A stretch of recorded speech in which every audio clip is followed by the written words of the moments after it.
मिनटं बोलते सर. जय गुरुदेव. मला इथे यायला खूप आवडतं. म्हणजे पहिला ह्या वास्तूमध्ये आले तर तेव्हा असं वाटलं नव्हतं की एवढं म्हणजे प्रेम मिळेल. मग इथे येण्याची ना परत परत आवड निर्माण झाली. त्याच्यामुळे हे दुसऱ्या वेळेला आली. पहिल्या वेळेला आलेली तर तेव्हा मी खूप डिप्रेशनमध्ये होती आणि त्याच्यामुळे स्टेबल झाली. तर त्याच्यामुळे परत यावंसं वाटलं आणि परत आली. पहिल्या वेळेला जेव्हा आलेली मागच्या शिबिराला तेव्हा 5 किलो वजन कमी झालेलं. नाही 6 किलो वजन कमी झालेलं. पण घरी गेली त्याच्यानंतर 8 किलो परत वाढलं माझ्या माझ्या रुटीनमुळे. पण आता देखील 5 किलो वजन कमी झालं आहे. तर आता ह्याच्यापेक्षाही कमी करायचाच निश्चय मी इथून घेऊन जाणार.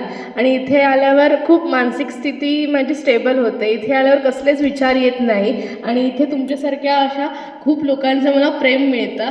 आणि पाटील गुरुजी मला त्यांच्याकडे बघितल्यावर मला अशी देवाचीच म्हणजे भूमिका निर्माण होते. त्यांच्याकडे मी सतत अशी बघूच नाही शकत.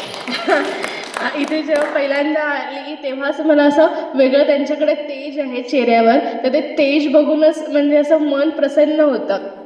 ते जेव्हा ओरडतात तर तेव्हा नंतर त्यांचा राग नाही येत. मल्हार सर ओरडतात तर तेव्हा काहीतरी वाटतं. पण हे जेव्हा ओरडतात ना